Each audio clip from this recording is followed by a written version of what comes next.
नमस्कार। राष्ट्रबोध से मैं पवन केसवानी। आखिरकार सौरभ चंद्राकर पकड़ा गया। इंटरपोल ने उसे पकड़ा है। सीबीआई और ईडी की ओर से जो जानकारियां इंटरपोल को दी गई थी उसके आधार पर लंबे समय से पहचान छुपाकर दुबई में सौरभ चंद्राकर की गिरफ्तारी की तैयारी कर रहे थे। आखिरकार दबोच ही लिया गया महादेव सट्टा ऐप का यह प्रमोटर सौरभ चंद्राकर, जिस पर आरोप है कि उसने न केवल छत्तीसगढ़ बल्कि भारत की एक बहुत बड़ी आबादी को सट्टे के मकड़जाल में ढकेल दिया है। सौरभ चंद्राकर की गिरफ्तारी से खासकर छत्तीसगढ़ के पुराने मुख्यमंत्री भूपेश बघेल और उनके करीबियों की धड़कन जाहिर तौर पर बढ़ गई होगी, क्योंकि भूपेश बघेल 508 करोड़ रुपए एक्सटॉर्शन मनी लेने के नामजद आरोपी है। एफआईआर में उनका नाम है। उम्मीद की जा रही है कि सौरभ चंद्राकर ढेर सारे राज उगल सकता है। ढेर सारी नामी बेनामी प्रॉपर्टियां और जिस तरह के शेयर मार्केट में इन्वेस्टमेंट किए गए थे, ये जानकारियां छनकर सामने आती थी। लेकिन सौरभ चंद्राकर के पकड़ में आने के बाद जाहिर तौर पर जानकारियां काफी पुष्ट होगी। यदि छत्तीसगढ़ में सत्ता परिवर्तन नहीं होता तो शायद सौरभ चंद्राकर के बारे में ढेर सारी जानकारियां उपलब्ध भी नहीं हो पाती। यहाँ गौर करने वाली बात है कि भिलाई नगर निगम के एक पंप ऑपरेटर का लड़का सौरभ चंद्राकर एक छोटी सी दुकान जूस फैक्ट्री को धीरे धीरे बढ़ाते हुए जब जूस फैक्ट्री की फ्रेंचाइजी दे रहा था, तभी उसके करीबियों को कुछ शक हुआ था। लेकिन अचानक सौरभ चंद्राकर रवि उप्पल के साथ दुबई में शिफ्ट हो जाता है और दुबई से संचालित होने वाले महादेव सट्टा ऐप की तरह कई अन्य ऐप मार्केट में आ जाते हैं।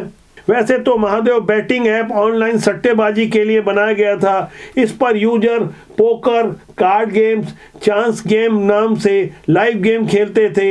ऐप के जरिए क्रिकेट, बैडमिंटन, टेनिस, फुटबॉल जैसे खेलों और चुनाव में भी अवैध सट्टेबाजी की जाती थी। सट्टे के नेटवर्क के जरिए इस ऐप का जाल तेजी से फैलता गया, जिसका सबसे ज्यादा बुरा असर छत्तीसगढ़ में देखने को मिला।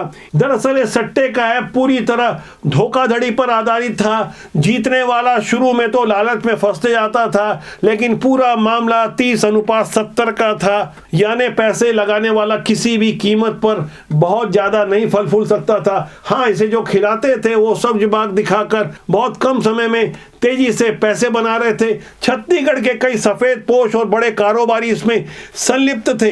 कहा जाता है कि शॉर्टकट में कमाया हुआ पैसा और एकदम से ज्यादा मिली हुई इज्जत हर कोई पचा नहीं सकता। यही कारण रहा होगा कि फरवरी 2023 में सौरभ चंद्राकर ने अपनी शादी में 200 करोड़ रुपए पानी की तरह फूंक तो दिए, लेकिन जिस तरह से अपनी रईसी का उसने प्रदर्शन किया, जिस तरह से महंगे कार्ड शादी में बंटवाए और बॉलीवुड की कई नामचीन हस्तियों को अपनी शादी की पार्टी में बुलाकर उसने नचवाया, उसके वीडियो जारी किए, वहीं से सौरभ चंद्राकर केंद्र सरकार के रडार में आ गया, नजरों में आ गया। छत्तीसगढ़ में उस वक्त भूपेश बघेल की सरकार थी, लेकिन केंद्रीय गृह मंत्रालय महादेव सट्टा ऐप की सारी हरकतों पर बराबर नजर रख रहा था। चुनाव के ठीक पहले जिस तरह से शुभम सोनी नामक एक व्यक्ति का वीडियो 5 नवंबर 2023 को उजागर होता है और उसने जिस तरह से भूपेश बघेल और उसके लड़के चैतन्य बघेल का साफ तौर पर नाम लिया, उसने बताया कि छोटू भैया और सीएम भूपेश बघेल को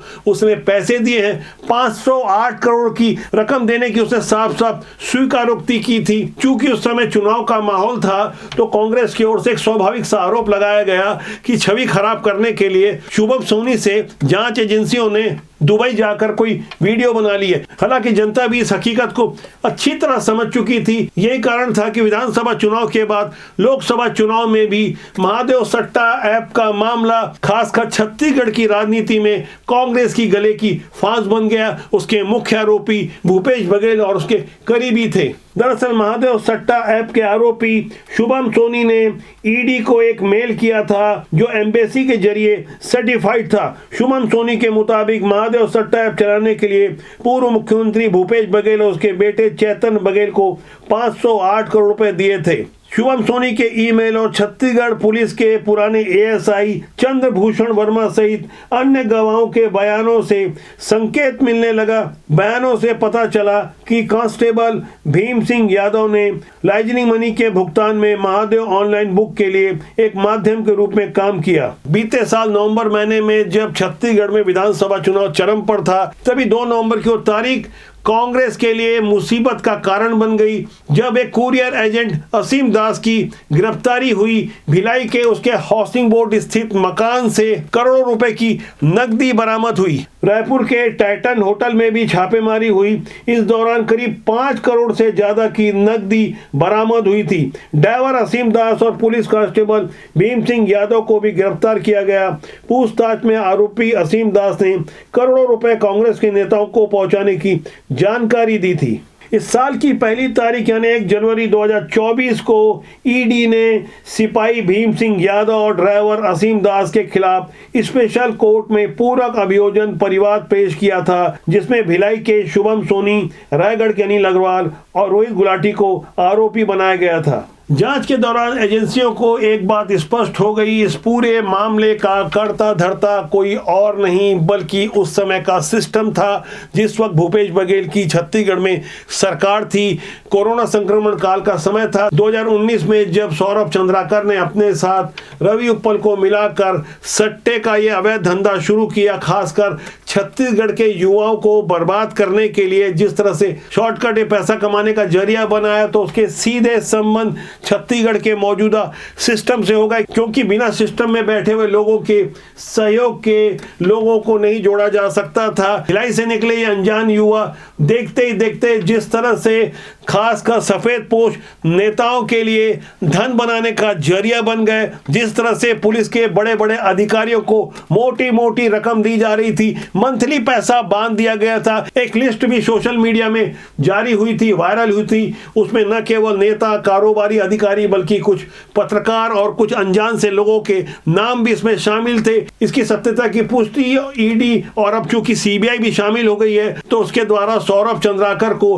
भारत लाकर पूछताछ करने पर ही ढेर सारे खुलासे होंगे। अंतर्राष्ट्रीय आपराधिक पुलिस संगठन यानी इंटरपोल ने जिस तरह से फुल प्रूफ प्लानिंग के साथ रेड कॉर्नर नोटिस जारी करने के बाद अपनी जो एक्टिविटी दिखाई, और अब जिस तरह से यूएई की सरकार के साथ पत्राचार हो रहा है, अरबी भाषा में पत्र तैयार करवाए जा रहे हैं ताकि गिरफ्तारी के दौरान किसी भी तरह की अड़चन ना आ सके, कोई किंतु परंतु की गुंजाइश ना रह सके। गौर करने वाली बात है कि कुछ समय पहले मीडिया का एक वर्ग दावा कर रहा था कि सौरभ चंद्राकर का जोड़ीदार रवि उप्पल भी पकड़ा जा चुका है, लेकिन वो खबर गलत साबित हुई। इस बार सौरभ चंद्राकर की गिरफ्तारी पर भारतीय जनता पार्टी का मीडिया विभाग भी मुहर लगा चुका है। मुख्यमंत्री और मंत्री ओपी चौधरी के बयान भी सामने आ चुके हैं।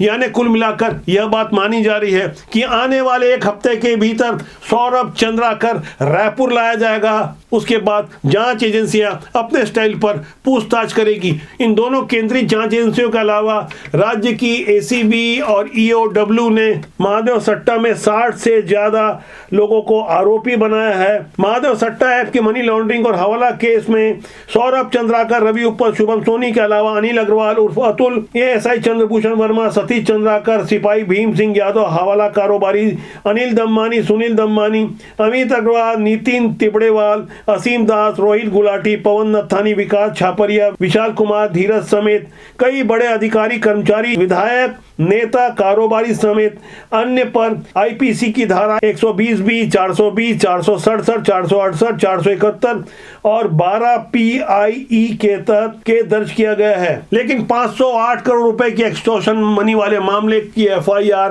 5 मार्च 2024 को यानी भाजपा सरकार बनने के बाद दर्ज की गई है। इस मामले में भूपेश बघेल साफ तौर पर आरोपी है। महादेव सट्टा वाले मामले में एक बात और स्पष्ट हुई है, इसमें देवेंद्र यादव जो भिलाई के विधायक हैं, इनकी भी भूमिका संदिग्ध मानी गई है। भिलाई चूंकि महादेव सट्टा ऐप का एपिक सेंटर माना जाता रहा है, अभी भी यहां से ऐसा दावा किया जा रहा है कि 1000 से ज्यादा युवा गायब हैं, नौकरी के नाम पर अन्य प्रदेशों में हैं या इसी प्रदेश में किसी होटल, किसी फार्म हाउस या किसी अज्ञात स्थल पर छुपकर चुपचाप पैनल संचालित कर रहे हैं। धीरे धीरे कभी कभी पुलिस 1-2 लोगों को गिरफ्तार करती है, मीडिया के सामने प्रस्तुत करती है, खबरें सुर्खियां बनती है, लेकिन सही जानकारी अभी तक सामने नहीं आ पा रही थी। अब लेकिन जानकारी खुलकर आएगी क्योंकि इसके सूत्रधार सौरभ चंद्राकर की धरपकड़ हो गई है। लंबे समय से हमने भी लगातार सौरभ चंद्राकर और महादेव सट्टा ऐप के माध्यम से देश को बर्बाद करने वाले लोगों को एक्सपोज किया है, जिसके लिए हमें परोक्ष रूप से धमकियों के अलावा 1 करोड़ का मानहानि का नोटिस दिया गया। लेकिन सफेदपोश राजनेताओं के माध्यम से देश को बर्बाद करने वाले ऐसे लोगों के विरुद्ध हमने डंके की चोट पर पूरी ईमानदारी से खबर को दिखाया। आगे भी हमारा यह अभियान जारी रहेगा। राष्ट्रबोध आपका अपना जनमंच है। मेरा आपसे आग्रह है कि लगातार इस चैनल के साथ बने रहें। ऐसे भ्रष्ट राजनेताओं से सावधान रहें जो देश और समाज की बर्बादी में संलिप्त रहते हैं। हमारा मानना है कि राजनीति बुरी नहीं होती, उसमें काम करने लोग अच्छे या बुरे होते हैं। इससे अच्छे लोगों को राजनीति में आना चाहिए जिससे देश और समाज का भला हो सके, बेहतर हो सके। तो आज के लिए इतना ही। मेरा आपसे आग्रह है कि चैनल को देखें, लाइक करें, शेयर करें, सब्सक्राइब करें। बहुत जल्दी किसी और मुद्दे पर आपसे बहुत जल्दी फिर मुलाकात होगी। नमस्कार।